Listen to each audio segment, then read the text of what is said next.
Welcome back to Recap Channel. The Northman is a 2022 movie that is based on the revenge tale of Prince Amleth.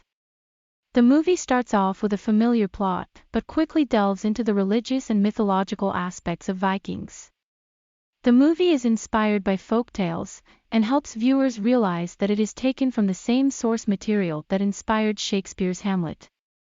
The Northman boasts a strong cast, including names like Alexander Skarsgård, Ethan Hawke, Nicole Kidman, Anya Taylor-Joy, Willem Dafoe, and even a quick little cameo by Bjork. The movie is directed by Robert Eggers of The Witch fame, and creates a sordid tale full of love and hate, primal rage and revenge, with sprinkles of fantasy and supernatural elements that will have viewers wondering if it is all in Amleth's head or not. Northman begins with young Amleth excited to welcome his father, King Orvindil, and a war raven, played by Hawke, who comes bearing gifts and so much more. With a fatal injury counting down his days, he prepares his son for revenge by embodying a wolf spirit. They meet the priest Hymir, played by the enigmatic Willem Dafoe, who warns Amleth of his future filled with wrath. Upon returning home, father and son are ambushed by Orvindil's half-brother, Vilnir, played by Claes Pang, who kills the injured king and takes his place. His guard attempts to kill Amleth and lies to Fjolnir that his target is dead while the young prince flees and watches as Fjolnir takes his crying mother with him. He vows to avenge his father, kill his uncle and save his mother as he rows to the distant land of Ross. Now years later, Amleth of Skarsgård, who calls himself Bjornulfr, has joined a tribe and leads the invasion parties. He meets a major who reminds him of his plan for revenge and that he needs to travel to the edge of the world and obtain a sword for his revenge. Upon hearing that some of the slaves they captured are going to be sold to Fjolnir, who has now fled to Iceland after his kingdom was conquered by Haraldr of Norway, Amleth disguises himself as a slave and joins them. On the way, he meets Joy Olga, a slave who wants to make a partnership and escape from Iceland. When they arrive, Amleth, fueled only by his revenge, is shocked to see his mother, Queen Gudrun, playing Kidman, alive and now wife to Volnir. He thinks his mother is only pretending and revving up her speed to get revenge, and then he can save Gudrun. How does Amleth get his revenge? Amleth comes across a priest who guides him to Draugr, the undead sword, guarded by a skeleton warrior. He then bides his time, working as a slave, pretending to be loyal and saving Gunnar, Gudrun's son, with Fjolnir from almost being killed during a match with a rival tribe. Emboldened by Olga, whom he falls for, Amleth decides to take action. He secretly starts killing soldiers and a priest to torment Fjolnir, who thinks his island is plagued by a spirit. On one fateful night, Olga mixes poisonous mushrooms in the food, which leads to the soldiers hallucinating and killing themselves. In the chaos, Amleth goes to save his mother only for Gudrun to reveal that she was never a prisoner. She, in fact, had asked Fjolnir to kill Orvindil and Amleth as the former king never loved her. An enraged Amleth kills Fjolnir's oldest son Thorir and steals his heart. He is caught and tortured, but he escapes with the help of Olga, who is pregnant with his twins. Worried about his new family's safety, Amleth refuses to leave with her without killing Fjolnir, who would otherwise hunt his unborn children. Olga is sent to Orkney while Amleth returns for one final battle. He sets Fjolnir's slaves free, and as they serve as a distraction, he barges into his uncle's home. Gudrun and Gunnar attack him from the back and he kills them accidentally, which he regrets. Fjolnir challenges him to a duel at the gates of Hell, which is the inside of an active volcano. When Amleth is almost about to lose, he attacks with renewed vigor and chops off his uncle's head in one strike. What was Gudrun's plan? The final quarter of the movie is as chaotic as the execution of Amleth's plan, as it is revealed that Gudrun was the one who told Fjolnir to kill her husband and son. She reveals that she was only tolerated by Orvindil, and that she became pregnant with Amleth after being raped by the king. Even the scene where Amleth saw his mother screaming after Orvindil was killed was a misunderstanding. She was actually laughing and celebrating with Fjolnir. Gudrun reveals herself as the master puppeteer.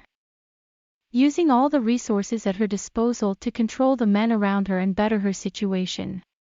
She employs the same tactic on Amleth, offering herself to him as his queen if he kills Fjolnir. However, Amleth is shocked and disgusted by his mother's treachery, and while he still loves her, he mourns her death as he promises to meet her in the afterlife. As Fjolnir falls in battle, Amleth takes his opportunity to strike, piercing the heart of his adversary. With his dying breath, Amleth smiles. Knowing he has avenged his father, freed his mother from a living hell, and created a safe world for his children. He enters the gates of Valhalla as a Valkyrie flies him to the afterworld.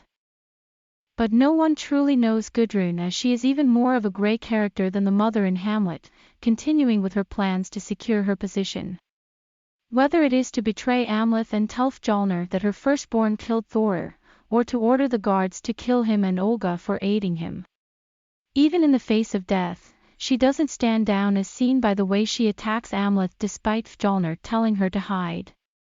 Like the Viking men, she'd rather fight and die and enter Valhalla, the afterlife for warriors, than live as a slave or die in a treacherous way. In fact, when she thanks Amleth for stabbing her, he realizes that this was the only way he could save his mother and complete his mission of avenging his father, killing his uncle and saving his mother. In the final scene, when he lies dying, he smiles as he sees a Valkyrie taking him to the afterlife and reuniting with his family while making the world safe for Olga and his unborn children, one of them becoming the queen of her kingdom. Psychological or fantasy? While The Northman begins as a historical action film, things take a turn when Hymir, the priest, is introduced and the characters dive headfirst into the world of Norse mythology. While the viewers still have doubts if any of it is real thanks to the hallucinogens that Amleth drinks to see the Tree of Kings, Eggers plays more mind games with his viewers as he starts tearing down the veil between natural and supernatural. The Northman titters between a fantasy film and a psychological thriller, as Amleth's visions that guide him feel more and more real. While the Rus celebrate their raid, Amleth meets a seeress who reminds him who he is, and his revenge for his father, and then disappears. She predicts the volcanic fight as well as his meeting with Olga and his unborn daughter's future. Amleth too sees similar visions as he travels to Iceland and sees the ship going towards the Tree of Life, a hint that his journey on Earth will end on the island. When he comes across a berserker priest, a murdered Hymir comes back to life and tells Amleth how to get Draugr the sword, which can only be unsheathed at night or at the gates of hell. Amleth envisions a fight with the warrior soldier guarding Draugr, only to realize it's happening in his mind as the skeleton crumbles upon a touch. The movie also employs Shakespeare-like monologues as Amleth decides to postpone his revenge and instead torment Fjolnir. Eggers uses this to further fill doubt in the viewer's mind as to whether the fantastical and supernatural scenes are all part of Amleth's imagination or real. The argument that magical behavior is all part of Amleth's mental affliction is that while Fjolnir thinks he's possessed by the spirits of the night, Olga, a self-proclaimed witch, tries to do something as simple as a poisonous mushroom. Use it to hallucinate the guards, so it's amplified even more. Seeds of suspicion continue to grow as Olga crushes Amleth's illusions that Odin, his ravens, and his Valkyrie saved him when Odin was tortured, and that she carried Amleth and attempted his escape. It is revealed that it was she who helped. However, the uncertainty is what adds nuance to the film, as there are aspects that suggest there are supernatural forces at work.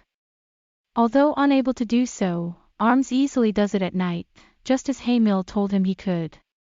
At Solar's funeral, Fjolnir vows to kill Amleth, and after visiting his cell, he finds that the prisoners have escaped. However, there is a raven that makes him think that Odin might have helped Amleth. And when Olga and Amleth plan their trip to Orkney, he has a vision that she is pregnant with twins and realizes that Fjolnir is not safe until he dies. Is fiery, adding to the poignant feeling of two warriors fighting inside an active volcano that they believe is the Real Gate. His children's dying visions and his entry into Valhalla are the result of his satisfaction at having finished his mission or reality, as both endings give him a happy ending after a life of tragedy. It is very likely that